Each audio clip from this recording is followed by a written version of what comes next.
Hey guys, this is SunsFan with a guide on Dota 2 roles. Keri.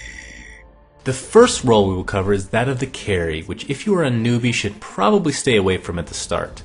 The basic idea behind a carry is to eventually take over the game in the later stages.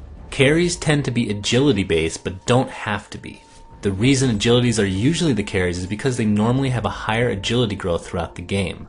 1 point of agility will increase your physical armor by 0.14, as well as increase your attack speed by 1. Carries also tend to be item dependent, so getting them as much farm throughout the game should be a top priority for your supports. This is why in the laning phase you so often see what is called a babysitter alongside the carry. The babysitter, which is many times a support, has the job of taking care of the aforementioned carry, which means sacrificing farm as well as even your life from time to time. If your teammates do enough to get you farm for the late game, and you, as the carry, aren't a completely awful player, you'll have a terrific chance at winning the game. Some examples of a carry would include Anti-Mage, whose mana burn makes him ridiculous throughout the game, but more so his escapability and innate tankiness makes him a very tough foe to kill. Faceless Void, on the other hand, can just bash the crap out of people in later stages of the game, while a carry like Dro relies heavily on her insane amount of damage for kills. Support. The second role of this guide is that of the supports, which we touched on earlier. A support's job in many cases is to first and foremost make sure there's a courier purchased and upgraded in a timely manner. The role of a support usually lies in the intelligence class, but again, this is not always the case. Also keep in mind that wards are also essential to a support's job. Having vision of the map is completely game breaking and if done correctly can make your game a piece of cake. And just to be clear, when I say wards, I mean both observer wards and sentry wards. Having normal vision from observer wards just isn't enough. Counter warding, which is the act of destroying the opposite team's wards, is a crucial part of playing a support role. Unlike the carry class, supports are very item independent and can help the team in other ways, mainly their spells, but could also include items such as mechanism if enough farm is supplied.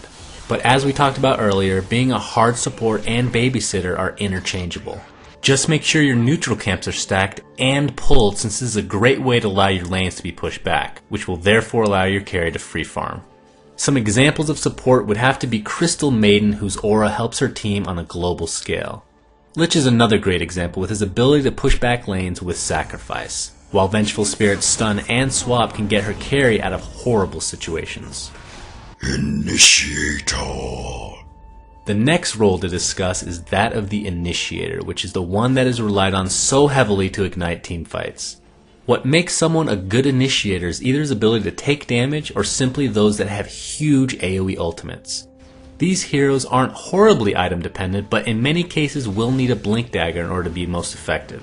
Examples of an Initiator would definitely include the likes of Earthshaker, Sand King, and Enigma, all of which have devastating ultimates. Ganker. Gankers are the next role in line. Typically you want your ganker to be in the middle lane so he has easy access to both top and bottom lane, which means rune control is a must.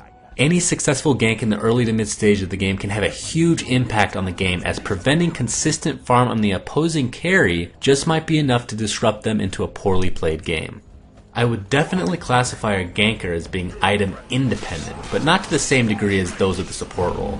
Getting a core item or two could help snowball a ganker into a full-blown killing machine.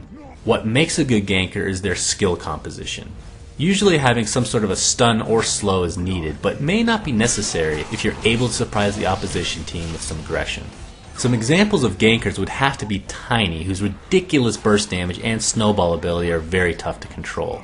Pudge is also on this list, not only because he snowballs to a high degree, but also because he can surprise the crap out of an enemy team with his out-of-nowhere hooks. One last example would have to include the mother of all gankers, Night Stalker, whose inherent slow / mini stun / nuke, coupled with his insane move speed, makes him extremely hard to not feed.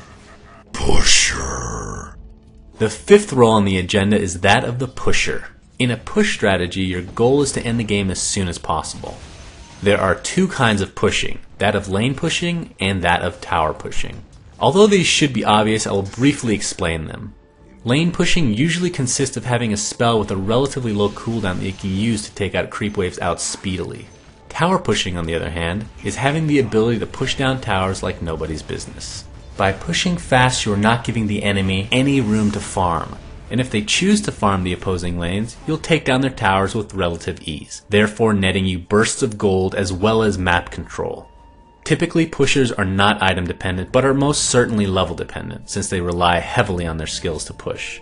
And although they don't necessarily need items, picking up things such as arcane boots, mechanism, or pipe can help sustain pushes to a high degree. Some of the best pushers would include Pugna, Leshrac, Rasta, Nature's Prophet, and Broodmother, all of which are terrific at both lane and tower pushing. Tank. Although many could argue against this being an actual role, tanking most certainly has a place in this game. In other games, a tank may consist of a hero that is forcing the opposing team to attack them. That's great and all, but guess what? This is Dota 2, and a tank in our eyes is someone who's able to tank a lot of hits, whether it be from a magical or physical source. Tanks typically have either a very high strength gain or simply need to build tanky in order to accentuate their skill set. Some heroes that are tanky by nature would include Pudge and Axe. Pudge having very high strength gain, while Axe tends to have high armor and, ironically enough, would fulfill the tank role in other games as well. Other heroes that simply build tanky would include the likes of Razor and Viper. Jungler. Last but not least on our list of Dota 2 roles would be junglers, which are heroes that can easily survive and farm the jungle in a consistent manner.